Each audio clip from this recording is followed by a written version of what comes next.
Hello friend, welcome to easy mantra. आज से Bihar police का टेस्ट सीरीज 1 से स्टार्ट करते हैं।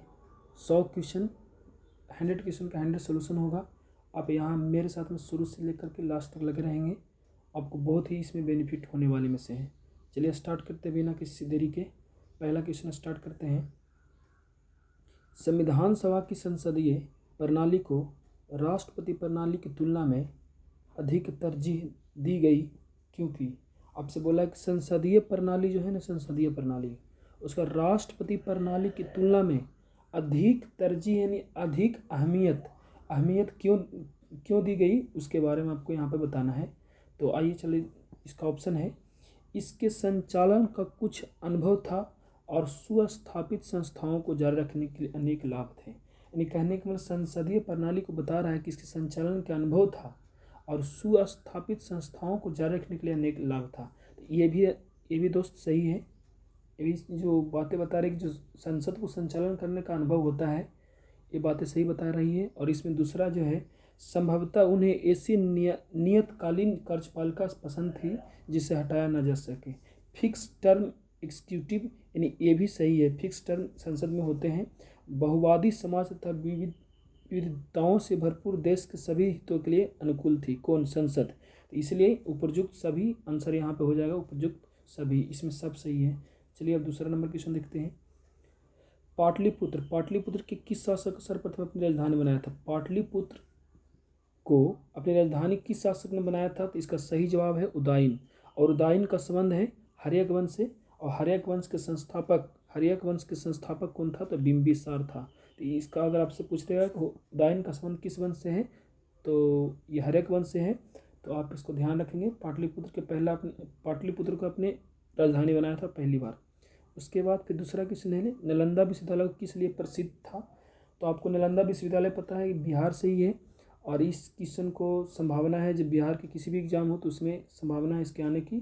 तो नालंदा विश्वविद्यालय किस लिए विश्व प्रसिद्ध है? तो ये बौद्ध दर्शन के लिए प्रसिद्ध है। किस दर्शन के लिए? बौद्ध दर्शन के लिए, यानी बौद्धों के लिए विश्व प्रसिद्ध है नालंदा विश्वविद्यालय। तो आप इस बात को ध्यान रखेंगे। नालंदा विश्वविद्यालय को कुमारगुप्त प्रथम ने बनाया था, ये भी याद रखेंगे। नालंदा विश्वविद्यालय को कुमारगुप्त प्रथम ने बनवाया था, भी ध्यान रखेंगे। उसके बाद चौथा क्वेश्चन है कि मुख्यमंत्री किसके लिए जिम्मेदार नहीं है? किसके लिए जिम्मेदार नहीं है? तो इसको ध्यान में, बहुत इंपॉर्टेंट क्वेश्चन है कि मुख्यमंत्री से क्वेश्चन अगर बनते हैं तो ये क्वेश्चन जरूर बनेंगे। मुख्यमंत्री किसके लिए जिम्मेदार नहीं है? तो राज प्रशासन चलाना, तो ये प्रशासन चलाने के लिए जिम्मेदार है, आपसे पूछा नहीं है। कानून और व्यवस्था बनाए रखना, ये भी इसके लिए भी जिम्मेदार है। तो दोनों ये सही है। नहीं है तो राज की सुरक्षा के लिए, राज की सुरक्षा ये संघ की है। संघ बोले तो केंद्र सरकार की है, ये संघ की है और ये केंद्र सरकार की है। ये अनुच्छेद 355 में कहा गया है कि अनुच्छेद 355 संविधान के अनुच्छेद 355 में कहा गया है कि राज की सुरक्षा की जिम्मेदारी किसको है? तो ये है संघ को है। संघ बोले तो केंद्र सरकार की है, ठीक है। तो वित्तीय घाटे के तात्पर्य क्या है? वित्तीय घाटा का तात्पर्य क्या होता है, ये बताना है आपको। तो वित्तीय घाटे का तात्पर्य है खर्च से अधिक आय, ये नहीं होगा, पहला ऑप्शन नहीं होगा। मुद्रास्फीति, ये स्फीति इन्फ्लेक्शन भी नहीं होगा, ये भी नहीं होगा। उसके बाद सभी मदों से प्राप्त आय खर्च से कम, सभी मदों से प्राप्त आय और खर्च से कम अगर आय होगा तो यही है वित्तीय घाटे का सही आंसर ऑप्शन नंबर सी। उसके बाद यहाँ पे है ग्रामर शुरू होता है। Change of the flowing sentence from active to passive, active से पैसिव में चेंज करना है और आपको बताना है। तो एक्टिव से पैसिव चेंज करने के लिए अगर आपको बताते हैं कि बिहार पुलिस में जो भी आपको इंग्लिश ग्रामर मिलेंगे वो सब टोटल ऑक्सफोर्ड का एक जूनियर इंग्लिश ग्रामर आता है, बहुत पतला सा बुक 5-6 क्लास का होता है।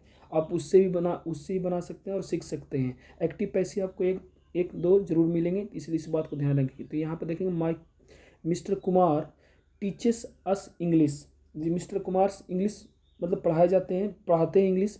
तो इसका मतलब पैसिव में बताना है कि पैसिव में क्या होगा। तो यहाँ पे होता है कि जो ऑब्जेक्ट होते हैं वो सब्जेक्ट बनते हैं और जो सब्जेक्ट रहते हैं वो ऑब्जेक्ट बनते हैं एक्टिव टू पैसिव चेंज में। तो यहाँ पे अस है तो अस चेंज होते हैं किसमें? बी में। तो अस चेंज हो जाएंगे बी में, जो अस इंग्लिश तो बी में चेंज हो जाएंगे।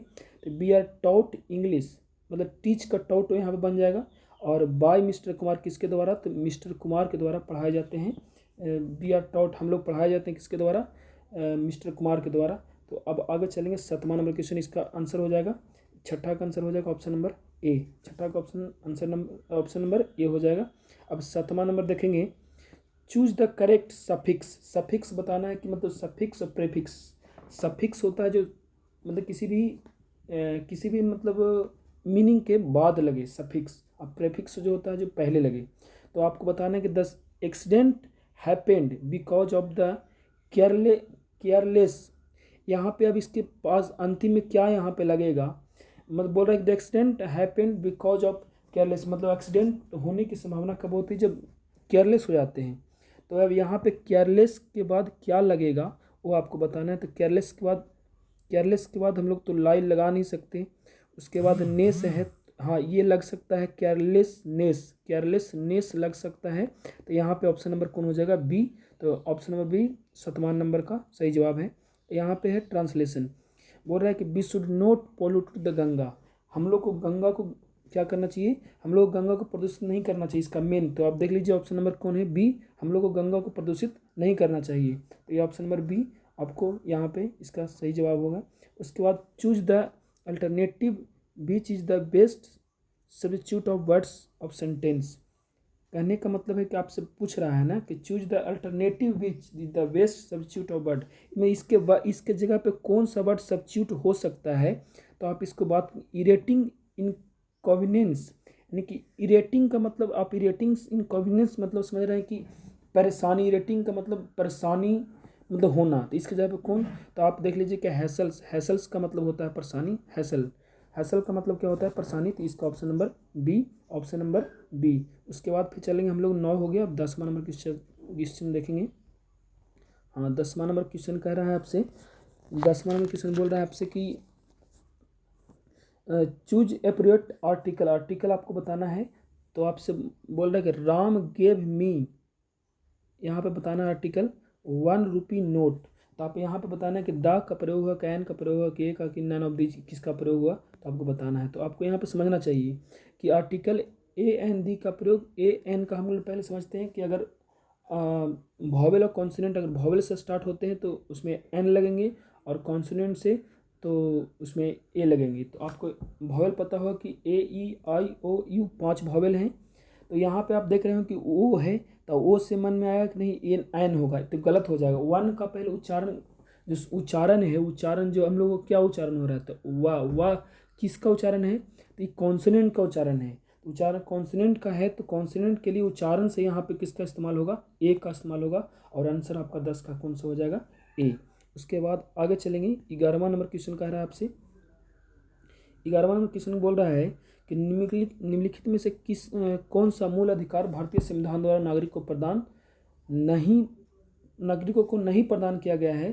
तो इसमें बताना है कि मौलिक अधिकार इसमें से क्या है जो नागरिकों को प्रदान नहीं किया गया है। तो आपको बताना है, तो इसमें आपको बताते हैं सूचना का अधिकार। सूचना का अधिकार ये नागरिकों को प्रदान नहीं है। ये सूचना का अधिकार अधिनियम ये अक्टूबर 2005 को ये आया था। अक्टूबर 2005 को सूचना का अधिकार ये आम नागरिकों को प्रदान नहीं किया जाता है। ये सिर्फ इस सर्वोच्च न्यायालय की इसे मौलिक अधिकार के समान मानता है। इसको सर्वोच्च न्यायालय द्वारा इसे मौलिक अधिकार के समान मानता है, लेकिन आम नागरिकों को ये प्रदान नहीं है। कितना नंबर 11 का हो गया। अब देखिए 12 नंबर क्वेश्चन, भारत के पहले कार्बन न्यूट्रल गांव के रूप में किसे विकसित किया जाएगा। तो इसमें आपको करंट अफेयर्स भी है, तो करंट अफेयर्स भी साथ साथ में करते चलेंगे। तो आपको बताना है कि कार्बन न्यूट्रल गांव के रूप में किसे किया गया। तो आपको बता दें कि ये भिवंडी जो है, भिवंडी तालुका इसका सही जवाब है, जो महाराष्ट्र में है भिवंडी तालुका। इसको कार्बन न्यूट्रल गांव बोला गया है। इसमें कार्बन उत्सर्जित बहुत कम करना और स्वच्छ हरित रखना इसका काम है। कार्बन न्यूट्रल का मतलब होता है स्वच्छ से संबंधित है। बताइए भारत में झूम की खेती के अंतर्गत भूमि का सर्वाधिक प्रतिशत किस राज्य में है। झूम की खेती के लिए, झूम की खेती होता है सीढ़ीनुमा, झूम की खेती सीढ़ीनुमा होता है, और इसके लिए सर्वाधिक खेती होती है नागालैंड में। और एक और बात बताते हैं कि झूम की खेती जो होती है ना, पर्यावरण के लिए हानिकारक होती है। झूम की खेती पर्यावरण की दृष्टि से हानिकारक है, तो आप इस बात को ध्यान रखेंगे। उसके बाद आगे आपको बताया गया है कि बिहार सरकार ने किस वर्ष सरकारी नौकरियों में महिलाओं के लिए 35% आरक्षण का प्रावधान किया है। तो आपको बता देते हैं कि 35%, आप बिहार पुलिस का 21,391 जो पोस्ट है, इसमें आपको भी 35% लड़कियों लोगों को संरक्षण दिया गया है। और ये बताया गया है कि आप 35% आरक्षण महिलाओं को कब से दिया गया है। तो ये आपको बता दें कि 2016 से 35% आरक्षण महिलाओं को दिया जा रहा है। लेकिन ये भी एक और बातें जान लेंगे, शिक्षा विभाग में महिलाओं को 50% आरक्षण दिया जाता है। उसके बाद आगे चलेंगे। बिहार का सर्वोच्च साहित्य सम्मान कौन सा है। तो बिहार का सर्वोच्च साहित्य सम्मान जो है, ये है राजेंद्र सम्मान। डॉक्टर राजेंद्र प्रसाद जो भारत के प्रथम राष्ट्रपति थे, उनके सम्मान में ये, उनका संबंध बिहार से था। तो राजेंद्र सम्मान जो है बिहार का सर्वोच्च नागरिक सम्मान है। और आपको एक और बात कि भारत का सर्वोच्च नागरिक सम्मान पूछेगा तो भारत रत्न। शिक्षा और संस्कृति किसकी रचना है, आपको बताना है 16 नंबर क्वेश्चन का। शिक्षा और संस्कृति किसकी रचना है, तो ये महात्मा गांधी की रचना है। महात्मा गांधी का जन्म 2 अक्टूबर 1869 को हुआ था और मृत्यु हुआ था 30 जनवरी 1948 को। इसे 30 जनवरी को प्रत्येक वर्ष शहीद दिवस के रूप में मनाते हैं। उसके बाद 17 नंबर क्वेश्चन, अति सुधो स्नेह की मारग जहाँ के नेकु सयानप बाक नहीं, उपरोक्त पंक्ति किसकी उक्ति है, यह बताना है 17 नंबर क्वेश्चन। तो ये है उक्ति घनानंद। किनकी उक्ति है, घनानंद की उक्ति है। अतो सुधो स्नेह मारग जहाँ नेकु सयानक बाक नहीं, ये किनकी है, तो घनानंद की। आप इसको 2 बार 3 बार, जो ऊपर में लाइन दिया हुआ उसको 2 बार 3 बार पढ़ लेंगे। उसके बाद इनका आंसर क्या हो जाएगा, घनानंद की उक्ति है। उसके बाद 20 के दांत किनकी रचना है। 20 के दांत ये आप 10th में पढ़े होंगे। तो ये जो बिहार पुलिस का सिलेबस है पूरा 10th बेस्ड पे है, और इसमें ये जो प्रैक्टिस सेट बनाया गया है बिल्कुल 10th का स्टैंडर्ड को देख करके बनाया गया है। तो 20 के दांत किनकी रचना है, तो 20 के दांत आपको बताना है किनकी रचना है। तो ये 18 नंबर का सही जवाब हो जाएगा नलिन बिलोचन शर्मा 20 के दांत इनकी रचना है। उसके बाद फिर आपको बताना है 19वां नंबर, सही बर्तनी वाले शब्द का चयन करें। इसका सही बर्तनी क्या होगा, भुलक्कड़ का सही बर्तनी क्या होगा, ये आपको बताना है। तो आप इस चीज़ को समझने के लिए, अच्छा समझने के लिए, आप देख रहे होंगे भुलक्कड़ में मतलब एक का छोटा होता है और एक का बड़ा होता है, मतलब एक आधा का होता है एक पूरा का होता है। तो इसका सही जवाब क्या हो जाएगा, भुलक्कड़, ऑप्शन नंबर डी। उसके बाद सरला से फल खाया जाता है, एक कृतवाच क्या होगा, कृतवाच आपको बताना है कि सरला के द्वारा फल खाया जाता है, आपको बताना है। तो आपको ये ध्यान रखना है कि इसमें आपको सही होगा जो सरला फल खाती है, इसको ध्यान रखना है। उसके बाद 21 नंबर क्वेश्चन जो है आपसे कि एक पूर्णतः प्रत्यस्था टक्कर में केवल संवेग, आपको बताना है कि एक पूर्णतः प्रत्यस्था टक्कर में क्या संरक्षित रहता है। तो आपसे अगर ये पहला क्वेश्चन है कि केवल वेग संरक्षित रहता है, संवेग और गतिज ऊर्जा दोनों संरक्षित, संवेग तो संरक्षित रहता है, पहला ऑप्शन है, लेकिन ये पहला आंसर नहीं होगा। इसमें संवेग और गतिज ऊर्जा दोनों संरक्षित रहती है। तो इस बात को ध्यान रखें। 21 नंबर क्वेश्चन का सही जवाब होगा एक पूर्णतः प्रत्यस्था टक्कर में, कोई प्रत्यस्था टक्कर होती है तो उसमें गतिज ऊर्जा और संवेग दोनों संरक्षित रहती है, इसलिए इस बात को ध्यान रखेंगे। अब 21 नंबर के बाद आपसे अब आ जाएगा 22वां नंबर क्वेश्चन, ध्यान से देखेंगे। हम बताते हैं कि आप सिर्फ कान में हेडफोन लगा लें और उसके बाद शुरू से लास्ट तक क्वेश्चन को देखते चलेंगे, आपको याद होते चलेगा। जब हम रबड़ की गद्दे वाली सीट पर बैठते हैं या जब गद्दे पर लेटते हैं तो उसका आकार परिवर्तित हो जाता है, ऐसा किसके कारण होता है। तो आपको हम बता दें कि जो गद्दा होता है वो स्थिर होता है, इसमें स्थिति ऊर्जा होता है, जिसके कारण आपको बैठने या लेटने से वो गद्दे उसके आकार के परिवर्तित हो जाता है। तो आपको पता हो गया होगा कौन सा आंसर होगा, इसमें कौन सी ऊर्जा होती है, स्थिति ऊर्जा होती है। कौन सी ऊर्जा, स्थिति ऊर्जा होती है। उसके बाद 23 नंबर जो क्वेश्चन है कि व्यक्ति अपनी दाढ़ी बनाने के लिए जिस दर्पण का प्रयोग करता है वो दर्पण कौन सा होता है, वो दर्पण होता है अवतल दर्पण। दाढ़ी बनाने के लिए अवतल दर्पण का प्रयोग होता है। और अगर आपसे साइड मिरर के रूप में पूछ दे, साइड मिरर जो गाड़ी के वाहनों में लगा हुआ होता है वो कौन सा होता है, तो साइड मिरर के रूप में पूछेगा तो उत्तल दर्पण होता है, आपको यह ध्यान रखना है। और उसके बाद दर्पण सूत्र अगर पूछेगा तो 1/u प्लस 1/u बराबर 1/f होता है। इस बात को भी ध्यान रखेंगे। चलेंगे आगे। अब ठोस में चल सकने वाली तरंग, ठोस में चल सकने वाली तरंग, ठोस में चल सकने वाली तरंग, ठोस पदार्थ में कौन कौन सी तरंग चल सकती है? तो आपको ये अनुप्रस्थ, अनुप्रस्थ का मतलब होता है अनुप्रस्थ, अगर आपसे अनुप्रस्थ बोल देगा तो ठोस द्रव ऊपरी परत पर गमन करती है। ठोस अनुप्रस्थ जो तरंगे हैं वो ठोस पर ऊपरी परत पर गमन कर सकती है। तो आपको ये अनुप्रस्थ भी होगा। अनुदैर्ध्य मतलब समझ रहे हैं कि अनुप्रस्थ का संबंध प्रकाश से है, अनुप्रस्थ का संबंध प्रकाश, और अनुदैर्ध्य का मतलब ध्वनि, अनुदैर्ध्य का मतलब ध्वनि से है। तो इस बात को समझेंगे कि अगर प्रकाश कैसा होता है तो अनुप्रस्थ, और ध्वनि कैसा होता है तो अनुदैर्ध्य। और ये ऑप्शन नंबर ए और बी दोनों होंगे, इसमें दोनों सही जवाब हैं। तो ठोस में चल सकने वाली तरंग अनुप्रस्थ और अनुदैर्ध्य दोनों होंगे। ये ऑप्शन नंबर सी 24 का हो गया। उसके बाद 25 का देखेंगे। तो 25, निम्नलिखित में से किससे होकर जाने वाली प्रकाश की किरण अपवर्तन के बाद बिना विचलन किए पथ से सीधे निकल जाती है? आपको बताना है कि निम्नलिखित में से किससे होकर जाने वाली प्रकाश किरण अपवर्तन के बाद बिना विचलन हुए उसी पथ पर सीधे निकल जाती है। ये 25वां नंबर क्वेश्चन बताना है आपको। तो 25 का हो जाएगा आंसर ऑप्शन नंबर बी, प्रकाश केंद्र से। प्रकाश केंद्र से अगर प्रकाश केंद्र से अगर जाएगी ना तो बिना किसी विचलन के वो गुजर जाएगी, बिना किसी विचलन के गुजर जाएगी। ये आपको समझ में आ गया होगा। एक लेंस में आवर्धन का मान सदैव 1 से कम होता है तो वह कौन सा लेंस होगा? आपको बताना है कि एक लेंस में आवर्धन का मान अगर 1 से कम होगा तो कौन सा लेंस होगा, आपको बताना है। तो ये ऑप्शन नंबर बी अवतल होगा। अवतल लेंस होंगे कि जब 1 से कम होता है तो आवर्धन क्षमता का फार्मूला होता है V/U। भी मतलब V/U होता है। आवर्धन क्षमता को एम से सूचित करते हैं, आवर्धन क्षमता को किससे सूचित करते हैं?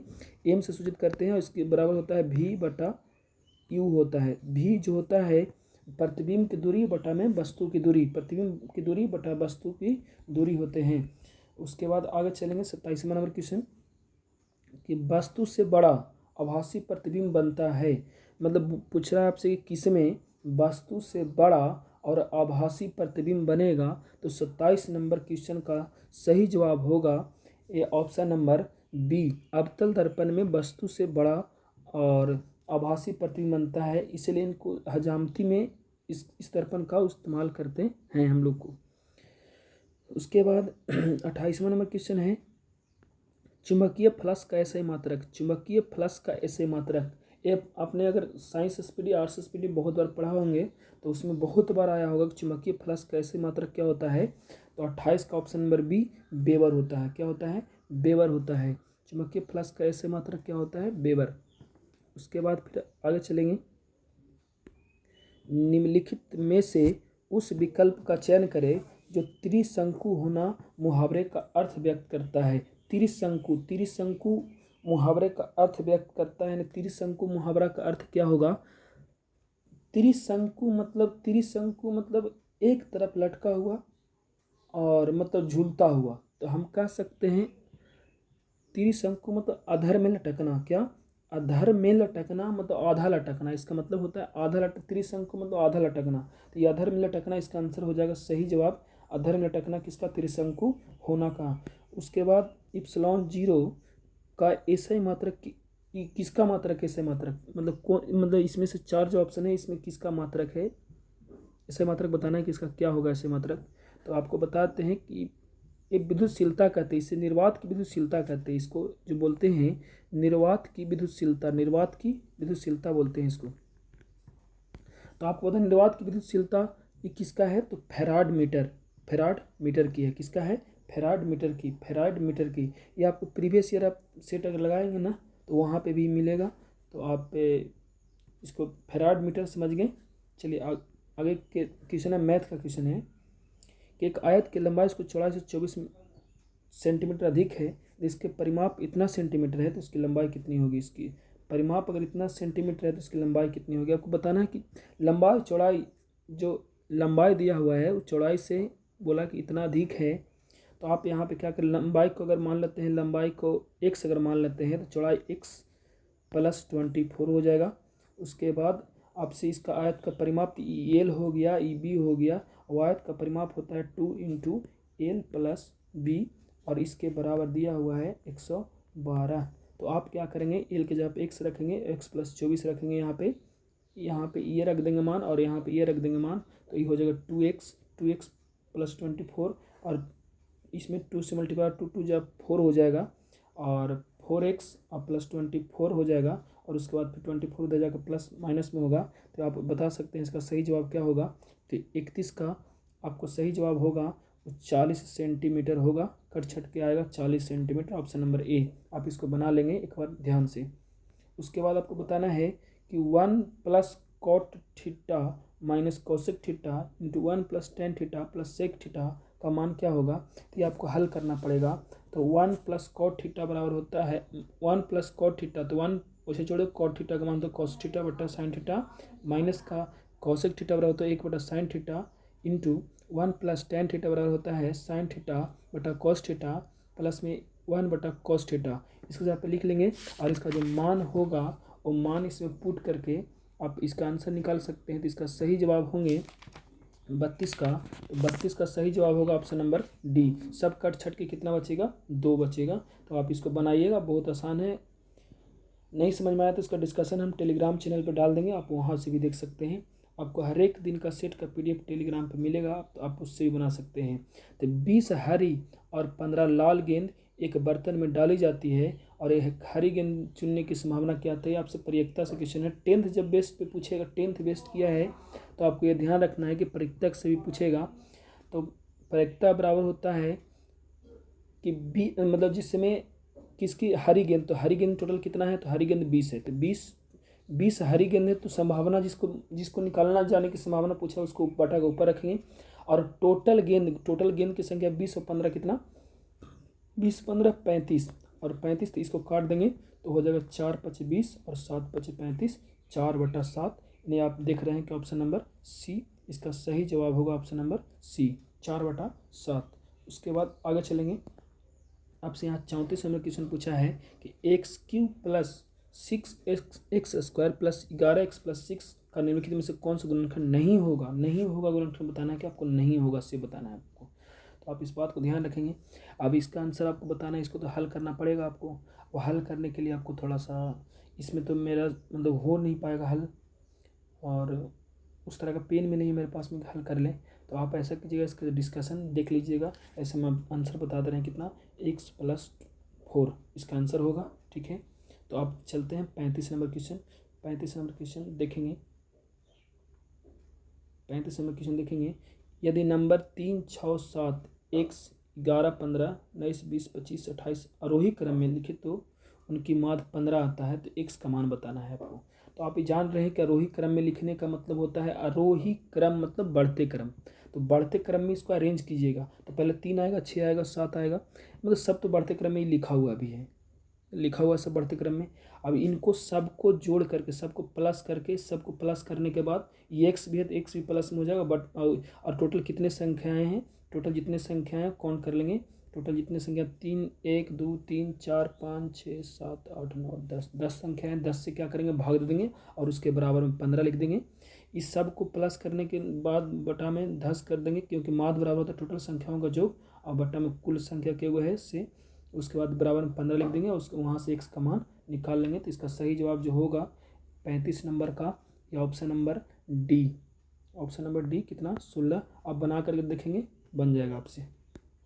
उसके बाद अब बताइए, अगर z बराबर √3 माइनस √5 मतलब √-5 हो तो z का मान आपको बताना है। z का मान, मोड z का मान बताना है। तो मोड z में होता है ना, इसमें निगेटिव नहीं होता है, हमेशा क्या होता है पॉजिटिव आंसर होता है। तो इस बात को ध्यान रखेंगे। और इसको हल करने के बाद ना इसका आंसर जो आएगा, इसका जो आंसर आएगा 36 का, वो ऑप्शन नंबर डी 2√2 आएगा। उसके बाद आगे देखेंगे। ये बोल रहा है कि यदि f(x² + 1 बटा x² - 1 तो f sin थीटा बराबर क्या होगा। तो 37 का आंसर हो जाएगा बी। 37 का आंसर हो जाएगा बी -1 + 2 tan² थीटा। इस बात को भी ध्यान रखेंगे। बिंदु 4 5 और -2 -1 का मध्य बिंदु क्या होगा। तो 38 का मध्य बिंदु का फार्मूला होता है x1 + x2। मध्य बिंदु का फार्मूला होता है x1 प्लस x2 इसको x और y बोलते हैं, और x और y x1 इसको y1, इसको x1 बोलेंगे, इसको y1 बोलेंगे, इसको x2 बोलेंगे, इसको y2 बोलेंगे। इस बात को भी ध्यान रखेंगे, आपको पता होना चाहिए। इसको x1 इसको y1, ये x2 y2, तो इस बात को ध्यान रखेंगे। और इसमें x1 प्लस x2 बटा में x1 प्लस x2 बटा में 2 होता है, और इस फॉर्मूले पर रख देंगे तो आपका एक मान निकलेगा, और उसके y1 प्लस y2 और बटा में 2 रखेंगे तो दूसरे का मान निकलेगा, y का मान निकलेगा। तो आप यहाँ से यह ध्यान रखेंगे कि x1 x2 बटा में 2 रखेंगे तो एक माध्य बिंदु निकलेगा। उसके बाद y1 y2 बटा में 2 रखेंगे तो एक और माध्य बिंदु निकलेगा, और दोनों को निकालने के बाद आपका आंसर आ जाएगा 1 और 2। ऑप्शन नंबर सी 1 और 2 आएगा। तो आप इस बात को भी ध्यान रखेंगे। एक लंबवृत्तीय शंकु का आधार का क्षेत्रफल 154 है। एक लंबवृत्तीय शंकु का आधार का क्षेत्रफल जो है 154 वर्ग सेंटीमीटर है तथा इसकी ऊंचाई 14 सेंटीमीटर है। तो इसके वक्र का क्षेत्रफल क्या होगा आपको ये बताना है।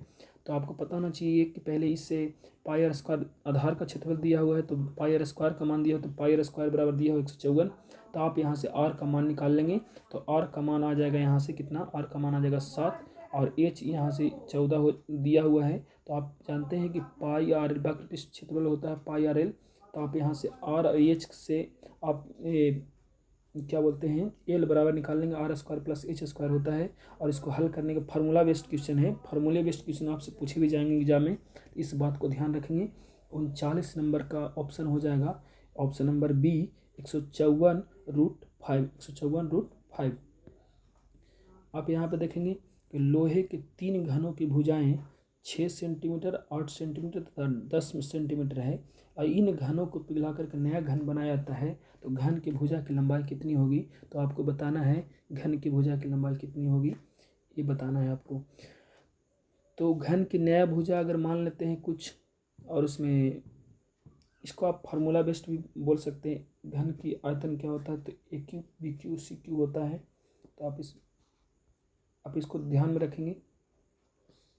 40 नंबर का आंसर हो जाएगा ऑप्शन नंबर ए 12 सेंटीमीटर इसका आंसर होगा। उसके बाद कपास का पैदावार अच्छी होती है। कपास किस मिट्टी में सर्वाधिक मतलब पैदावार अच्छी होती है, कौन सी मिट्टी में आपको बताना है। तो एक काली मिट्टी में सबको पता होगा कि कपास की खेती सबसे अच्छा किस में होती है, तो काली मिट्टी में होती है। इसलिए काली मिट्टी का क्षेत्र भारत में महाराष्ट्र गुजरात राज्य में सर्वाधिक होती है। इसलिए आपसे बोला जाता है कपास की खेती सर्वाधिक किस राज्य में, तो गुजरात में ज़्यादा होती है। बांदीपुर वन्य जीव अभयारण्य, बांदीपुर वन्य जीव अभयारण्य कहाँ में है, तो ये कर्नाटक में स्थित है बांदीपुर की स्थापना 1973 में हुआ था। इसको ध्यान में नोट कर लेंगे, बांदीपुर की स्थापना 1973 में हुआ था, इस बात को ध्यान रखेंगे। उसके बाद 43 नंबर क्वेश्चन है कि समुद्र की गहराई द्वारा मालूम की जा सकती है। समुद्र की गहराई किसके द्वारा मालूम की जा सकती है, तो 43 नंबर क्वेश्चन आप लोग जानते होंगे सोनार द्वारा। किसके द्वारा, सोनार द्वारा मालूम की जा सकती है। सोनार का मतलब होता है साउंड नेविगेशन एंड रेजिंग। सोनार का फुल फॉर्म क्या होता है, sound navigation and raising. Bharat के निजी क्षेत्र एक बड़ी विद्युत परियोजना कहाँ स्थित है, भारत के निजी क्षेत्र में एक बड़ी विद्युत परियोजना कहाँ स्थित है, तो आपको बताना है 44 का option number D Dabhol Maharashtra में। कहाँ, दाभोल महाराष्ट्र में। आपको बताना भारत का निजी क्षेत्र की एक बड़ी विद्युत परियोजना जो दाभोल है महाराष्ट्र में है, ये आपको ध्यान में रखना है। और जो नवेली तमिलनाडु में है ना, नवेली ये बिजली केंद्र है, कोल लिमिटेड के द्वारा बिजली उत्पादन होता है। तो आप इसको भी ध्यान में रख लेंगे। उसके बाद फिर आगे चलेंगे। पशु और पौधे की जाति में सबसे बड़ी विविधता कहाँ पाई जाती है, पशु और पौधा में जो आपसे पूछा है कि सबसे बड़ी विविधता क्या होती है, वो आपको बताना है। तो आपको ये पशु और पौधे की जाति में सबसे बड़ी विविधता होती है जो उष्णकटिबंधीय आर्द्र वनों में पाई जाती है। उष्णकटिबंधीय आर्द्र वनों में पाई जाती है। जो पशु और पौधे के बीच में जो सबसे बड़ी विविधता पाई जाती है, कहाँ पाई जाती है, उष्णकटिबंधीय आर्द्र वनों में पाई जाती है। उष्णकटिबंधीय आर्द्र वन कहते हैं कि इसको है जहाँ का तापमान 24 डिग्री सेल्सियस से ज़्यादा हो और वर्षा कम से कम 200 सेंटीमीटर या उससे अधिक हो, आर्द्रता 70% के आसपास में हो, उष्णकटिबंधीय आर्द्र वन कहते हैं। वायुमंडल के ऊपरी भाग में ओजोन परत हमारी रक्षा किस लिए करती है, तो आपको सबको पता होगा किसके लिए, पराबैंगनी विकिरण से रक्षा करती है ओजोन परत। ओजोन का सूत्र क्या होता है, O3 होता है। ओजोन का सूत्र क्या होता है, O3 होता है। और ये हमको पराबैंगनी किरण से रक्षा करती है। पराबैंगनी किरण जो होते हैं हमारे शरीर के लिए बहुत ही नुकसानदेह होते हैं, और ओजोन को नुकसान पहुंचाता है। जो हम लोग का रेफ्रिजरेटर होता है, फ्रिज होता है, उससे जो निकलने वाला रे होते हैं उसी से नुकसान पहुंचे। शुष्क सेल एनोड किससे बना होता है, एनोड जो होता है ना, एनोड वो कार्बन का बना होता है, और ग्रेफाइट, कार्बन का प्रूफ है ग्रेफाइट, तो ये ग्रेफाइट का बना होता है। तो आपको इसको भी ध्यान रखना है कि शुष्क सेल एनोड किससे बना होता है, तो ग्रेफाइट का बना होता है। किससे बना होता है, ग्रेफाइट का बना होता है। तो उसके बाद आपको अगर पूछ देगा कि एनोड, अगर पूछ देगा कैथोड किसका बना होता है, कैथोड अगर पूछेगा, कैथोड किसका बना, एनोड और कैथोड होते हैं ना दो ध्रुव शुष्क सेल में, तो कैथोड आपसे अगर पूछ देगा तो किसका बना होता है, तो जस्ता यानी जिंक का बना होता है। किसका बना होता है, जिंक का बना होता है। कैथोड अगर पूछेगा तब, और अगर यहाँ एनोड पूछा है तो एनोड का क्या हो जाएगा, एनोड का हो जाएगा ग्रेफाइट। उसके बाद आगे चलेंगे 48 नंबर क्वेश्चन देखेंगे। हाइड्रोजन बम का आविष्कार किसने किया था, हाइड्रोजन बम का आविष्कार किसने किया था, तो हाइड्रोजन बम का आविष्कार एडवर्ड टेलर ने किया था। एडवर्ड टेलर ने किया था, ये आपको भी पता है, एडवर्ड टेलर ने किया था। एक और बैरोमीटर का आविष्कार टोरिसेली ने किया था, आप इसको भी लिख लेंगे ज़्यादा अच्छा रहेगा। उसके बाद बताना है कि अब समान रक्तदाब कितना होता है, एक मानव शरीर का समान रक्तदाब कितना होता है, ये आपको बताना है। और सबको पता होगा पहले से भी कि 120/80 mmHg होते हैं। आपसे क्या पूछा है कि मानव शरीर का समान रक्तदाब कितना होता है, तो 120/80 होता है। तो रक्तदाब मापने वाला यंत्र को बता दीजिए क्या कहते हैं, स्फिग्मोमैनोमीटर कहते हैं। रक्तदाब मापने वाला यंत्र को स्फिग्मोमैनोमीटर कहते हैं। और रक्त अगर आपसे पूछेगा कैसा उत्तक है, तो तरल संयोजी उत्तक है। 120/80 के ऊपर वाला सिस्टोलिक बोलते हैं, नीचे वाला डायस्टोलिक बोलते हैं, तो आप इस बात को ध्यान रखेंगे। उपास्थि और हड्डियों के निर्माण संपोषण में आवश्यक तत्व होता है क्या, हड्डियों का निर्माण और उसका संपोषण में किसका उपयोग होता है, तो आप जानते हैं कि हड्डियों में क्या पाया जाता है, तो कैल्शियम पाया जाता है। तो इसका आंसर क्या हो जाएगा, कैल्शियम सही जवाब है। उसके बाद मिल्क ऑफ मैग्नीशिया एक निलंबन है। एक निलंबन किसका, मिल्क ऑफ मैग्नीशिया जो है ये किसका निलंबन है, तो आपको बताना है कि मैग्नीशियम हाइड्रोक्साइड का ये निलंबन है। और मैग्नीशियम हाइड्रोक्साइड का सूत्र क्या होता है, मैग्नीशियम हाइड्रोक्साइड का, तो MgOH का होल ट्वाइस होता है। क्या होता है, MgOH का होल ट्वाइस। इसको मिल्क ऑफ मैग्नीशिया भी कहते हैं। चलिए अगर देखेंगे 52 नंबर क्वेश्चन देखेंगे। आपसे बोला है कि प्लास्टर ऑफ पेरिस का रासायनिक नाम बता दीजिए। प्लास्टर ऑफ पेरिस का रासायनिक नाम, तो पहले ये जान लीजिए कि प्लास्टर ऑफ पेरिस का उपयोग होता है हमारे हड्डियों को टूटे फूटे को जो ऊपर से प्लास्टर होता है उसमें इस्तेमाल होता है, और मूर्तियों बनाने में भी इसका इस्तेमाल होता है। प्लास्टर ऑफ पेरिस का रासायनिक सूत्र होता है CaSO4 का होल ट्वाइस इंटू H2O, या इसको कह सकते हैं CaSO4 हाफ H2O भी इसको बोल सकते हैं। और ये प्लास्टर ऑफ पेरिस को निर्जलीकरण का, इसको जमने के लिए निर्जलीकरण का प्रयोग करते हैं। और इसका जो आंसर होगा प्लास्टर ऑफ पेरिस का रासायनिक नाम कैल्शियम सल्फेट हेमीहाइड्रेट, इसका ऑप्शन नंबर C होगा। उसके बाद आगे चलेंगे। स्टेनलेस स्टील किसकी मिश्र धातु है, स्टेनलेस स्टील किसकी मिश्र धातु है, स्टेनलेस स्टील बताना है किसकी मिश्र धातु है। ये 53 नंबर क्वेश्चन है। और ये आपको बताना है कि इसमें होते हैं, इसमें आपका स्टेनलेस स्टील में लोहा क्रोमियम कार्बन होता है। लोहा क्रोमियम कार्बन धातु से बना होता है। इसमें एक और धातु होगा निकेल, लोहा क्रोमियम निकेल कार्बन भी होते हैं, तो आप इस बात को ध्यान रखेंगे। कांच को नीला रंग निम्नलिखित में से कौन प्रदान करता है, जो कांच होता है उसको नीला किसके कारण प्रदान किया जाता है, आपको बताना है चौवन का।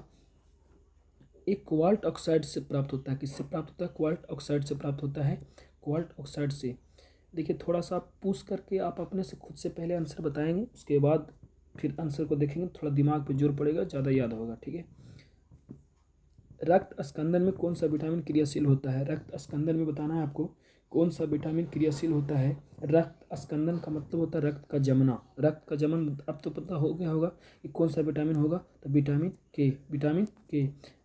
के को क्या किस नाम से जानते हैं, विटामिन के को फिलॉक्विन नाम से जानते हैं।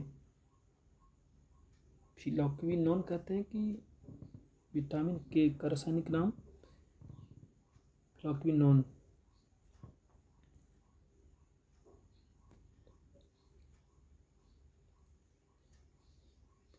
उसके बाद किसकी उपस्थिति के कारण गाय का दूध रंग पीला होता है? आपसे बोला किसकी उपस्थिति के कारण गाय का दूध का रंग पीला होता है, मतलब गाय के दूध में क्या पाया जाता है ना, उसके रंग पीला होता है, ये आपको बताना है। तो आप बताइए 56 नंबर का सही जवाब क्या होगा? तो एक कैरोटीन के कारण, किसी कारण कैरोटीन के कारण गाय का जो दूध का रंग होता है वो पीला होता है। किसके कारण?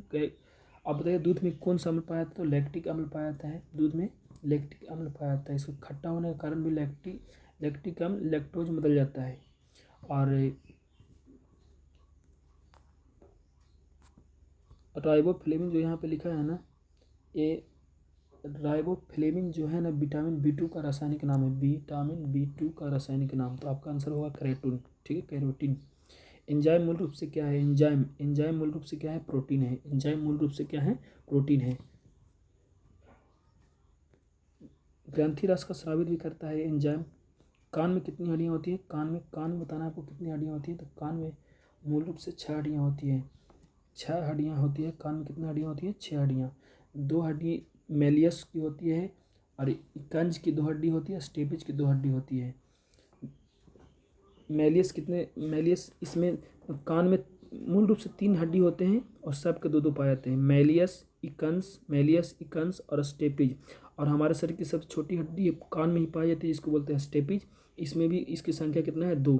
अब बताएंगे पौधे में जाइलम उत्तक निम्नलिखित में से किस पदार्थ का संवहन करता है? जो जाइलम होता है हमारे शरीर में किसकी संवहन करता है? तो आप बताएंगे 59 का ऑप्शन नंबर सी, पानी और खनिज का लवण का ये संवहन करता है। पौधे में जाइलम उत्तक निम्नलिखित में से किस पदार्थ का संवहन करता है? तो पानी और खनिज का संवहन करता है। उसके बाद प्याज में निम्नलिखित में से किसमें खाद जमा होता है? प्याज में निम्नलिखित में से किसमें खाद जमा होता है? ये आपको बताना है कि प्याज जो है एक किसमें, उसका जो खाद अंश होता है ना किसमें जमा होता है? तो ये सल्क पत्र होते हैं ना, सल्क पत्र, जो प्याज सल्क से जुड़ा हुआ होता है, इस तरह से जुड़ा हुआ होता है, सल्क से जुड़ा हुआ होता है प्याज, इसी में खाद, उसका जो खाद जमा होता है। उसके बाद फिर यहाँ पे देखें लाल रुधिर कोशिकाओं का उत्पादन निम्नलिखित में से किसके द्वारा होता है? लाल रुधिर कोशिकाएं होती है RBC, उसका उत्पादन निम्नलिखित में से किसके द्वारा होता है? तो ये आप लोग सबको पता होगा किसके द्वारा होता है, अस्थि मज्जा के द्वारा होता है लाल रुधिर कणिकाओं। या WBC का भी पूछेगा तो अस्थि मज्जा के द्वारा ही होता है। उसके बाद अगला नंबर क्वेश्चन है उपभोक्ता शोषण का प्रमुख का कारण क्या है? उपभोक्ता शोषण का प्रमुख कारण क्या है? उपभोक्ता का शोषण का प्रमुख कारण क्या है? ये आपको बताना है। 62 नंबर क्वेश्चन, इस सूचना का अभाव, वस्तुओं की समिति की आपूर्ति, उपभोक्ता ज्ञानता, ये तीनों इस सब जरूरी है, इनमें से सभी। उपभोक्ता का शोषण कहाँ? उपभोक्ता बोले तो हम लोग जो उपभोग करते हैं कोई भी चीज़ का, तो उसका शोषण कहाँ से? पहले तो सूचना का अभाव, उसके बारे में जानकारी नहीं होती है, सूचना नहीं होता हम लोग को। वस्तुओं की सीमित आपूर्ति, हम लोग को जितना आपूर्ति है उसका अगर मतलब आपूर्ति ज़्यादा हो जाए या कम हो जाए तो उसमें भी शोषण है। उपभोक्ताओं की अज्ञानता, अब मान लेते हैं कि हम लोग को कोई चीज़ भी उपभोग करने के लिए दिया गया और उसका उपभोग का हम लोग नियम नहीं जान रहे, ज्ञान नहीं है, तो उस सब का आंसर क्या हो जाए? इनमें से सभी। इसका क्या आंसर होगा? इनमें सभी। आप इस बात को ध्यान रखेंगे। रॉलेट एक्ट के विरोध में किसने लगान न देने का आंदोलन चलाने का सुझाव दिया था? रॉलेट एक्ट के विरोध में किसने लगान न देने का, रॉलेट एक्ट जो 1919 में काला कानून के नाम से जाना गया, और इसके विरोध में लगान बोले तो टैक्स, लगान बोले इसमें जो अंग्रेजी लोग टैक्स लेता था ना, उसको न देने की घोषणा का सुझाव दिया था। एक कौन थे? तो 63 का ऑप्शन नंबर स्वामी श्रद्धानंद थे। कौन थे? स्वामी श्रद्धानंद ने कहा था कि आंदोलन इसके विरोध में हम लोग इसका लगान नहीं देंगे। रॉलेट एक्ट के विरोध में ये बिना वकील, बिना दलील और बिना अपील का ये अधिनियम था। 1919 रॉलेट एक्ट का पारित हुआ था 1919 में। ये बिना अपील, बिना दलील, बिना वकील का एक कानून था, काला कानून भी इनको कहा गया था। ये स्वामी श्रद्धानंद ने इसके विरोध में दिल्ली में जुलूस भी निकाले थे। आप इसको भी ध्यान रखिएगा। चलिए अगला नंबर क्वेश्चन देखिएगा 64 नंबर, किसने खिलाफत आंदोलन को हिंदुओं और मुसलमानों की एकता के ऐसे अवसर के रूप में देखा जो 100 वर्षों में भी पुनः प्रस्तुत नहीं होगा। ये बताया था किसने?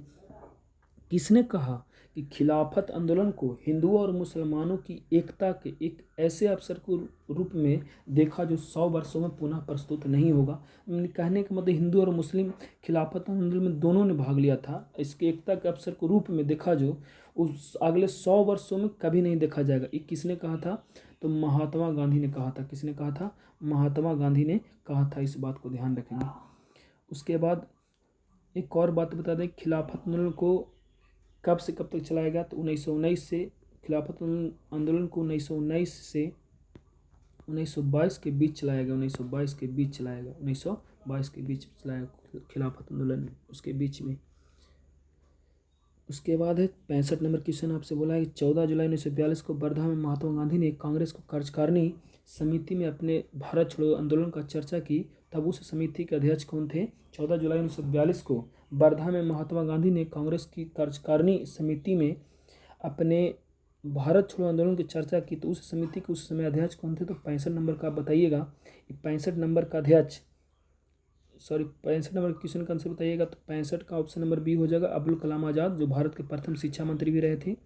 और ये रामगढ़ में जब हुए थे कांग्रेस के अधिवेशन, रामगढ़ में जब हुए थे कांग्रेस का अधिवेशन रामगढ़ में 1940 में हुआ था। रामगढ़ 1940 में इन्होंने कांग्रेस की अध्यक्षता किया था। कब? 1940 में रामगढ़ में। किसने किया था? तो अब्दुल कलाम आज़ाद भारत के प्रथम शिक्षा मंत्री भी रह चुके हैं। आगे चलेंगे। उसके बाद निम्नलिखित में किस सुल्तान ने कुतुब मीनार की 5वीं मंजिल का निर्माण किया? इसमें देखिए कुतुब मीनार की जो कहानी है ना, इसमें बहुत बहुत रोचक कहानी है। तो पहले तो हम इसका आंसर बताते हैं, फिरोज शाह तुगलक। कौन था इसका आंसर? फिरोज शाह तुगलक। अब बहुत लोग रहे कुतुबुद्दीन ऐबक भी ऑप्शन में, इल्तुतमिश भी ऑप्शन में। तो पहला नंबर, कुतुबुद्दीन ऐबक ने पहला बेस बनाया था कुतुब मीनार के, पहला बेस। इसके बाद फिर इल्तुतमिश ने इस पर 3 मंजिल और खड़ा किया, 3 मंजिल और खड़ा किया। इसका पहले बात को समझेंगे पूरा आसानी से, उसके बाद इस समझ में आ जाएगा आसानी से। पहला कुतुबुद्दीन ऐबक ने पहला बेस तैयार किया, इस पर 3 मंजिल और निर्माण किया। कौन? इल्तुतमिश। तो 3 मंजिल हो गया, अब टोटल 4 मंजिल का हो गया। पहला कुतुबुद्दीन ऐबक, पहला किसने? कुतुबुद्दीन ऐबक ने। उसके बाद फिर हम आपको बताते हैं कि यहाँ के बाद जो 3 मंजिल और खड़ा किया, 1 2 3, ये इल्तुतमिश ने जारी किया था। ठीक। उसके बाद फिर जब बहुत समय बीतने के बाद ना, ये मतलब ऊपर में वज्रपात होने के कारण ये वाला हिस्सा टूट गया। अब ये वाला हिस्सा को फिरोज शाह तुगलक ने, तुगलक वंश का शासक था, तो इस हिस्से को 2 मंजिलों में बांट करके इसको फिर से नया बना दिया। इसके हिस्से को 2 हिस्सों में बांट करके फिर से नया बना दिया। और इसका आपसे पूछा है यहाँ पे 5वीं मंजिल का निर्माण आपसे पूछा है, तो फिरोज शाह तुगलक ने किया था। 5वीं मंजिल का निर्माण किसने किया था? फिरोज शाह तुगलक। तो आपसे पूछा कुतुब मीनार की नींव किसने डाली? तो कुतुबुद्दीन ऐबक। उसको 3 मंजिला उस पर पूरा किसने किया था? इल्तुतमिश ने किया था। और 5वीं मंजिल का निर्माण किसने किया था? फिरोज शाह तुगलक। इस बात को ध्यान रखेंगे। ख्वाजा मोइनुद्दीन चिश्ती किसके शिष्य था? ख्वाजा मोइनुद्दीन चिश्ती जो था वो किसका शिष्य था? तो हुरानी का शिष्य था। ख्वाजा उस्मान हुरानी का शिष्य था। ख्वाजा मोइनुद्दीन चिश्ती किसका शिष्य था? तो ये ख्वाजा उस्मान हुरानी का शिष्य था। तो आप इसको ध्यान में रखेंगे। ख्वाजा मोइनुद्दीन चिश्ती का दरगाह कहाँ में है? ख्वाजा मोइनुद्दीन चिश्ती का दरगाह जो है ना, वो अजमेर में है। कहाँ में है? अजमेर में है। यही बात नोट कर लेंगे, ज़्यादा अच्छा रहेगा आपके लिए एग्जाम के पॉइंट ऑफ व्यू से। एल्बम डिवाइन टाइड्स के लिए ग्रैमी अवार्ड 2023 किसने जीता? पहले तो आपको ये पता होना चाहिए ग्रैमी अवार्ड जो होता है किसके लिए दिया जाता है। तो ग्रैमी जो अवार्ड होते हैं, ग्रैमी पुरस्कार, इस संगीत के क्षेत्र में दिया जाता है। संगीत के क्षेत्र में ग्रैमी पुरस्कार किस क्षेत्र में दिया जाता है? तो संगीत के क्षेत्र में दिया जाता है। और डिवाइन टाइट्स जो एल्बम है वो 2023 में ग्रैमी अवार्ड किसने जीता, ये आपको बताना है। Divine tights. तो आपको पता होना चाहिए कि इसका रिकी केज ने इसका खिताब जीता। डिवाइन टाइट्स के रिकी केज। ग्रैमी अवार्ड किस में दिया जाता है? तो संगीत के क्षेत्र में। उसके बाद 69 का है कि निम्नलिखित में से ओमबुड्समैन निम्नलिखित में से ओमबुड्समैन की उत्पत्ति कहाँ से मानी जाती है? ये ओमबुड्समैन की उत्पत्ति जो है ना, कहाँ से मानी जाती है? 69 नंबर का क्वेश्चन है। ये ओमबुड्समैन की उत्पत्ति मानी जाती है स्वीडन मानी जाती है 1809। ओमबुड्समैन की उत्पत्ति मानी जाती है स्वीडन 1809 याद हो गया होगा। चलिए आगे चलते हैं। बाल्कन प्लान, बाल्कन प्लान किससे संबंधित है? बाल्कन प्लान का संबंध किससे है? तो बाल्कन प्लान का संबंध है भारत विभाजन योजना से। बाल्कन प्लान का संबंध भारत विभाजन परियोजना से। ये अधिनियम कब आया था बाल्कन प्लान? तो ये आया था 1947 में। कब आया था? 1947 में। बाल्कन प्लान जो भारत का जब विभाजन हुआ था भारत और पाकिस्तान के साथ में ना, तब बाल्कन प्लान आया था 1947 में। बताइएगा, महिलाओं की 68 kg वर्ग में एशियाई कुश्ती चैंपियनशिप में रजत पदक किसने जीता था? वो आपको बताना है कि महिलाओं की 68 kg वर्ग में एशियाई कुश्ती चैंपियनशिप में रजत पदक सिल्वर मेडल किसने जीता था? आपको ये बताना है। तो 11 अप्रैल 2023 को कजाकिस्तान के अस्ताना में एशियाई कुश्ती चैंपियनशिप हुआ था। कब हुआ था? तो ये आपको बताना है, कजाकिस्तान के अस्ताना में हुआ था। कजाकिस्तान के अस्ताना में। तो 11 अप्रैल 2023 को हुआ था कजाकिस्तान के अस्ताना में। और ये आपको बताना है किसने जीता था, वो बताना है आपको कि 68 kg वर्ग में किसने जीता था। तो ये जीता था निशा दहिया। किसने जीता था? निशा दहिया। किसने जीता? निशा दहिया। उसके बाद बताना है कि आपका बैंक आपके द्वार किस बैंक की टैगलाइन है? आपका बैंक आपके द्वार, ये बैंक का टैगलाइन है। आपको बताना है किस बैंक की। आप इसका लोगो के नीचे देखे होंगे, आपको ध्यान में भी होगा। तो आपको बताना है इंडिया पोस्ट पेमेंट बैंक का है। इंडिया पोस्ट पेमेंट बैंक का है आपका बैंक आपके द्वार, एक टैगलाइन है। तो आपको इसको ध्यान रखेंगे। एक कब शुरुआत हुआ था? 1 सितंबर 2018 को प्रारंभ किया गया था। 1 सितंबर 2018 को इसका प्रारंभ हुआ था। इंडिया पोस्ट पेमेंट बैंक की स्थापना हुआ था। उसके बाद आपसे चलेंगे अगला 73 नंबर क्वेश्चन। अब देख लेंगे। आप बताइए किस वर्ष मुंबई में पहली भारतीय कपड़ा मिल स्थापना हुआ था? आपको बताना 73 नंबर क्वेश्चन है कि किस वर्ष में, कौन से वर्ष में मुंबई में पहली भारतीय कपड़ा मिल की स्थापना हुई थी? ये आपको बताना है। 73 नंबर क्वेश्चन है।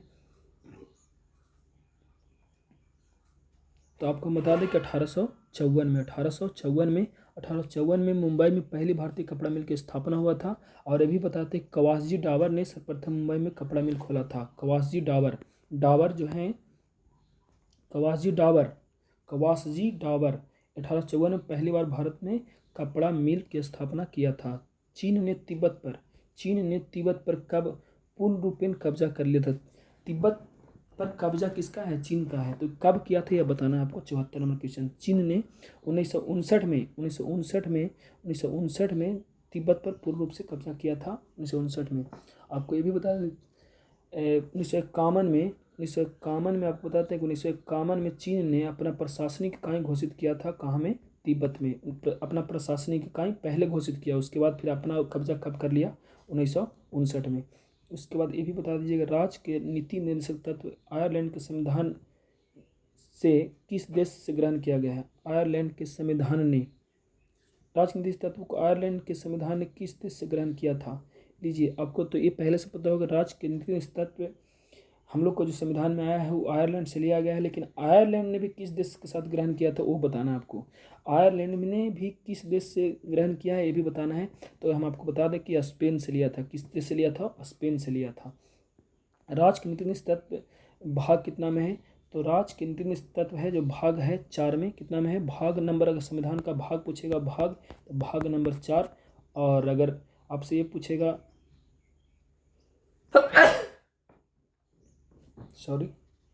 भाग नंबर 4 में है। और अगर 36 से 51 इसका अनुच्छेद है 36 से 51। तो हम लोग का संविधान में अगर पूछेगा तो आयरलैंड से लिया गया है। लेकिन आयरलैंड भी पूछेगा कि आयरलैंड संविधान में कहाँ से लिया? तो स्पेन से लिया गया है। उसके बाद 76 नंबर क्वेश्चन देखेंगे। निम्नलिखित में से किसने प्रधानमंत्री को राज का नौका कप्तान कहा है? प्रधानमंत्री को राज की नौका का कप्तान कहा है, किसने कहा था? ये 76 जो आपको बताना है, मुनरो ने कहा था। मुनरो ने क्या कहा था? तो मुनरो ने कहा था राज के नौका का कप्तान मुनरो ने कहा था प्रधानमंत्री को। भारत माता किस कवि की रचना है? भारत माता आपको बताना है कि भारत माता रचना किसका है? तो इस सुमित्रा नंदन पंत की रचना है। किनका है? सुमित्रा नंदन पंत की रचना है। 10th बेस पे टोटल इसमें है। अब यहाँ से हिंदी है। तल्लीन का संधि विच्छेद क्या होगा? तल्लीन का संधि विच्छेद क्या होगा? तो आपको बताना है 78 नंबर क्वेश्चन। तो तत्त जोड़ लीन, तत्त जोड़ लीन, तत्त जोड़ लीन 78 का ऑप्शन नंबर ए तल्लीन, तत्त जोड़ लीन तल्लीन। किसी का हंसी उड़ाना का वाक्यांश का शब्द क्या हो? किसी का हंसी उड़ाना, किसी का हंसी उड़ाना बताना है इसका शब्द, उपयुक्त शब्द इसके लिए क्या होगा? तो आपको नासिक का ऑप्शन नंबर बी उपहास करना। हंसी उड़ाना मतलब उसको बेइज्जती करना, मतलब उसका मजाक उड़ाना, उपहास करना, ये होगा उसका सही उपयुक्त शब्द। उसके बाद दिए गए वाक्य में किससे संबंधित अशुद्धियाँ हैं? किससे संबंधित अशुद्धि बताना है। अशुद्धि आपको बताना है कौन सा अशुद्धि है। मैं रविवार के दिन तुम्हारे घर आऊँगा, इसमें कौन सा अशुद्धि है वो आपको बताना है 80 नंबर क्वेश्चन में। तो आपको बता दें कि इसमें जो अशुद्धियाँ हैं संज्ञा में है, संज्ञा में क्या है? संज्ञा में। उसके बाद बताना है भारत में विश्व के कितने प्रतिशत आबादी निवास करती है? पूरा विश्व का भारत में जो आबादी निवास करती है वो 17.5% आबादी निवास करती है, 17.5%। और पूरे विश्व के भूमि का जो भारत का भूमि है ना 2.42% भारत की भूमि है। तो आपको ये भी ध्यान रखना है कि 2.42 जो भारत की पूरा भूमि, और अगर आपसे जनसंख्या पूछा कितना परसेंट, 17.5% पूरे विश्व का निवास करती है यहाँ पे भारत में। अभी नया जनगणना होगा तो ये जनसंख्या बढ़ भी सकती है, लेकिन आपको अभी तक यही याद रखना है। मेजनी का संबंध किस संगठन से है? मेजनी का संबंध जो है किस संगठन से है? तो इनका जन्म हुआ था 1805 में और इनकी मृत्यु 1872 में हुआ था। तो मेजनी के बारे में बताना है। यंग इटली की स्थापना भी इन्हीं ने किया था 1831 में। यंग यूरोप की स्थापना भी इन्हीं ने किया था। यंग इटली और यंग यूरोप की स्थापना 1834 में। और इसका बताना है कि मेजनी का संबंध किस संगठन से है। तो आप अब तक बता दिए होंगे, इसको कार्बोनरी से है। किससे संबंधित है? कार्बोनरी से संबंधित है। गैरिबाल्डी पेशे से क्या थे? तो आपको बताना है गैरिबाल्डी हैं वो गैरिबाल्डी पेशे से क्या थे? बहुत पुराना क्वेश्चन है, बहुत बार आ चुका है। तो गैरिबाल्डी पेशे से नाविक था। नाविक क्या था? नाविक था। नाविक जो नाव चलाता है ना वो। बताइएगा निम्न में से कौन डायमंड लीग ट्रॉफी जीतने वाले पहले भारतीय एथलीट बने? निम्न में से कौन डायमंड लीग ट्रॉफी जीतने वाले पहले भारतीय एथलीट बने थे? आपको बताना है डायमंड लीग ट्रॉफी जीतने वाले पहले भारतीय एथलीट बने थे। ये 84 नंबर का। तो आपको बताना है कि नीरज चोपड़ा इसका सही जवाब होगा, नीरज चोपड़ा। तो डायमंड लीग ट्रॉफी जीतने वाले पहले भारतीय एथलीट बने हैं कौन? नीरज चोपड़ा, ये आपको पता होगा। उसके बाद फिर बताना है कि 16वां IPL संस्करण का खिताब किस टीम ने जीता है? अभी हाल ही में IPL खत्म हुआ तो उसके बारे में बताना है कि 16वां IPL का खिताब किस टीम ने जीता है। तो आपको ये पता होना चाहिए कि धोनी की टीम यानी चेन्नई सुपर किंग ने इस खिताब को जीता है। और किसे हरा कर जीता है? तो आपको ये और ये भी बता दें चेन्नई सुपर किंग पहले बताइए कि 5वीं बार खिताब जीता है, 5वीं बार। ये भी आपके एग्जाम के पॉइंट ऑफ व्यू से इंपॉर्टेंट है। 5वीं खिताब जीता है, गुजरात टाइटंस को हराया था। ठीक है, बहुत बढ़िया। उसके बाद आप ये बताइएगा कि निम्नलिखित में से किसे गांधीवाद योजना का विचार प्रस्तुत किया है? आपको बताना है 86 नंबर क्वेश्चन, निम्नलिखित में से गांधीवाद योजना का विचार प्रस्तुत किसने किया था? तो आप बताना 86 नंबर क्वेश्चन। तो इसका आंसर हो जाएगा श्रीमन नारायण अग्रवाल। गांधीवाद योजना का विचार प्रस्तुत किया था श्रीमन नारायण अग्रवाल ने इसका प्रस्तुत किया था। और इसको गांधीवाद योजना को 1944 में श्रीमन नारायण 1944 में पेश किया था। गांधीवादी योजना 1944 में इसका पेश किया था श्रीमन नारायण अग्रवाल। चलिए अगला नंबर क्वेश्चन 87 नंबर। समष्टि अर्थशास्त्र में निम्नलिखित में से किसका अध्ययन नहीं किया जाता है? समष्टि अर्थशास्त्र में निम्नलिखित में से किसका अध्ययन नहीं किया जाता है? अर्थशास्त्र में किसका अध्ययन नहीं किया जाता है? तो आपको बताना है 87 का ऑप्शन नंबर बी एक उपभोक्ता। इसमें एक उपभोक्ता के बारे में बात नहीं होता है, सभी उपभोक्ता के बारे में बात होता है। तो ये 87 नंबर हो गया। चलिए आगे देखेंगे 88 नंबर क्वेश्चन। अंतर्राष्ट्रीय मुद्रा कोष की स्थापना किस समझौते के अंतर्गत हुई? अंतर्राष्ट्रीय मुद्रा कोष की स्थापना किस समझौते के अंतर्गत हुई? तो आपको बताना है 88 नंबर का इसमें ऑप्शन नंबर ए होगा। 88 का ब्रेटन वुड्स समझौता अंतर्राष्ट्रीय मुद्रा कोष की स्थापना के लिए समझौता हुआ था, ब्रेटन वुड्स समझौता। ये कब हुआ था? तो 1944 में हुआ था। कब हुआ था? ब्रेटन वुड्स समझौता 1944 में हुआ था। ये भी ध्यान रखेंगे। उसके बाद फिर आपको बताते हैं भारत में स्वतंत्रता के पश्चात प्रथम मंत्रिमंडल कानून मंत्री कौन था? भारत जब स्वतंत्र हुआ था उसके बाद प्रथम मंत्रिमंडल जो बनी थी उसका कानून मंत्री कौन था? तो ये आपको बताना है, ये आपको बहुत अच्छा से पता होगा। 89 नंबर क्वेश्चन है, इसका ऑप्शन नंबर डी प्रथम कानून मंत्री कौन थे? Doctor Bhimrao Ambedkar doctor Bhimrao Ambedkar. चलिए आगे चलेंगे। 90 नंबर क्वेश्चन है, लोकसभा में राज्यवार सीटों का आवंटन सन 1971 की जनगणना पर आधारित है। यह निर्धारण किस वर्ष तक यथावत रहेगा? आपको कह रहा है लोकसभा में जो सीट है ना, लोकसभा में जो राज्य की सीटें हैं 1971 की जनगणना पर आधारित। 1971 में इसको बन गया था कि इसमें लोकसभा में जो है ना, और लोकसभा में 500 जो 52 सीटें हैं, 545 जो सीटें हैं, पहले 1971 से पहले 525 हुआ करती, उसको बढ़ा करके 545 कर दिया गया। और 545 सीट जो हैं वो कब तक यथावत ऐसे ही रहेगी? तो आपको ये पता होगा कि 2026 तक ये ऐसे ही रहेगी लोकसभा की सीटों की संख्या। उसके बाद बताना है कि 91 नंबर क्वेश्चन कह रहा है कि निम्नलिखित धातुओं को उनकी अभिक्रियाशील के क्रम में व्यवस्थित कीजिए। उसके अभिक्रियाशील मतलब अभिक्रियाशील उनके अंदर कितना है उसके क्रम में बताना है कि कौन सा व्यवस्थित किया हुआ सही है। तो 91 का क्या हो जाएगा? तो सोडियम ज़्यादा होगा, मैग्नीशियम फिर उससे कम होगा, एल्युमिनियम उससे कम होगा, जिंक उससे कम होगा। तो ये ऑप्शन नंबर ए इसका सही जवाब, सोडियम, मैग्नीशियम, एल्युमिनियम, जिंक। तो चलिए इसका 91 नंबर का हो गया। उसके बाद देख रहे निम्नलिखित में से कौन सा स्कंदन ब्लड क्लॉटिंग के लिए अनिवार्य है? कौन सा स्कंदन जो है ना ब्लड को रक्त स्कंदन के लिए अनिवार्य है, ब्लड को क्लॉट यानी जमा सकता है? तो आपको कैल्शियम Ca++, या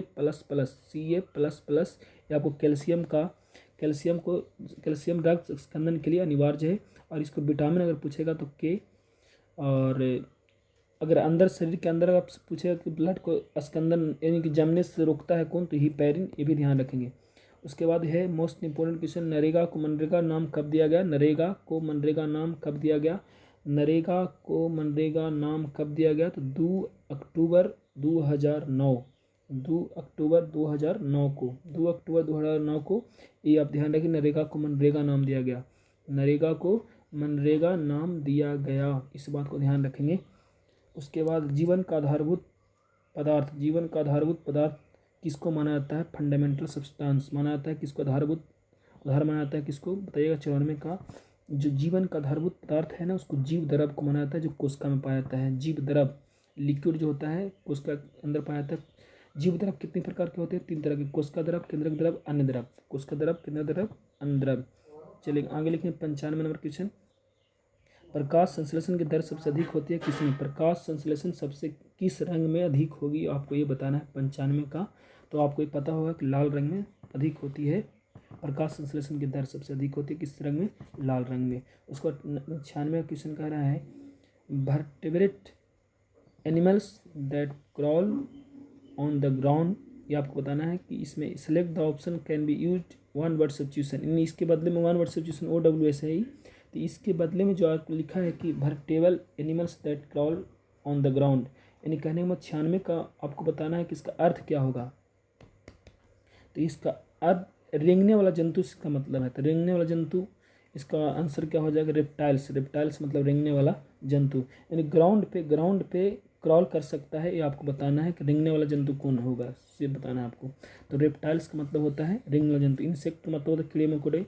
इंसेक्ट का मतलब होता है क्या? कीड़े मकोड़े। तो इंसेक्ट तो होगा नहीं, रेंग तो नहीं सकता है। मम्मल्स का मतलब स्तनधारी जीव होता है, मम्मल्स का मतलब स्तनधारी जीव। और उभयचर का मतलब इसका मतलब होता है उभयचर। और रेप्टाइल्स का मतलब रेंगने वाला। जो ऊपर में जो बातें कही गई है, ये जो लाइन दिया गया है, ये लाइन का मतलब होता है कि रेंगने वाला जंतु कौन होता है? तो रेप्टाइल्स कहलाते हैं। क्या कहलाते हैं? रेप्टाइल्स। उसके बाद यहाँ पे है दया इज सफरिंग के बाद क्या होगा? तो आपने बहुत बार बच्चे में इंग्लिश में एप्लीकेशन लिखा हुआ, वहाँ पे लिखा था कि I am suffering from fever, यानी किससे आप ग्रसित हैं, सफरिंग हैं। तो सफरिंग फ्रॉम फीवर 97 का ये होगा, ये आप समझ रहे हैं। उसके बाद 98 का, यहाँ पे 98 नंबर क्वेश्चन कह रहा है select the most appropriate antonym of given word. Antonym मतलब उल्टा शब्द बताना है। तो आपको डिले का मतलब देर करना, देर करना। तो आपको सोच लीजिए कि डिले का आंसर क्या होगा? देर करना। तो इसका उल्टा क्या होगा? तो आपको होल्ड का मतलब होता है रोकना, और पोस्टपोन्ड का मतलब होता है टालना। होल्ड का मतलब रोकना, पोस्टपोन्ड का मतलब होता है टालना, और रिस्ट्रिक्ट का मतलब होता है पाबंदी करना, और एडवांस का मतलब होता है आगे यानी जारी रखना। तो यही उसका देर होना, तो इसका मतलब जारी रखना, इसका आंसर होगा एडवांस। चलिए इसका हो गया आंसर। उसका select the most appropriate synonyms given word. Synonym मतलब पर्यायवाची शब्द बताना है। 99 नंबर क्वेश्चन है, आपको बताना है कि ट्रांसिएंट का बताना है। ट्रांसिएंट का ये पहले तो ट्रांसिएंट क्या है, तो क्षणिक या अल्पकालीन होता है, इसका मतलब क्षणिक या अल्पकालीन। और तो ट्रैप का मतलब होता है जाल या जाल में फंसाना। उसका ट्रांसफॉर्म का मतलब होता है परिवर्तन करना, और ट्रांसमिट का मतलब होता है प्रसारित करना। ट्रांसमिट का मतलब प्रसारित करना, जाल में फंसाना। ट्रैप का मतलब, ट्रांसफॉर्म का मतलब परिवर्तन करना। इसका सही आंसर हो जाएगा ऑप्शन नंबर डी, यही होगा टेम्पररी। ट्रांसिएंट का मतलब टेम्पररी, क्षणिक या अल्पकालीन। टेम्पररी मतलब ही होता है अल्पकालीन। उसके बाद है बॉटम लाइन। तो बॉटम लाइन, इसका सही जवाब क्या होगा 100 का, तो 100 का ऑप्शन नंबर बी। तो ये most important fact, bottom line का मतलब तो मोस्ट इंपॉर्टेंट फैक्ट, इसका महत्वपूर्ण तथ्य जो है, इसका ये होगा आंसर। 100 क्वेश्चन कंप्लीट हुआ मेरे दोस्त। आज हम लोग प्रैक्टिस सेट लेकर चले हैं। अगला क्लास में, इसके बाद क्लास लेकर चलेंगे हम लोग प्रीवियस ईयर क्वेश्चन। तो अगर अच्छा लगा हो तो लाइक ज़रूर करेंगे, और अपने दोस्तों को ज़रूर बताएंगे कि बिहार पुलिस एग्ज़ाम आते आते बहुत सारा सेट हम लोग कर चुके होंगे तब तक की, और बहुत कम समय लेंगे आपको। बीच में कोई बातें नहीं, आप खाली सिर्फ इसको देख करके जो एक्स्ट्रा फैक्ट बताया तो उसको नोट डाउन कर लेंगे। और इसका अगर पीडीएफ जाना हो तो इसी चैनल के नाम से आपको पीडीएफ इसी चैनल के नाम से आप टेलीग्राम ज्वाइन कर लेंगे, इजी मंत्रा के नाम से। आप उसमें इसका पीडीएफ डेली प्राप्त कर सकते हैं। ठीक है, तो मिलते हैं अगले वीडियो में, तब तक के लिए धन्यवाद।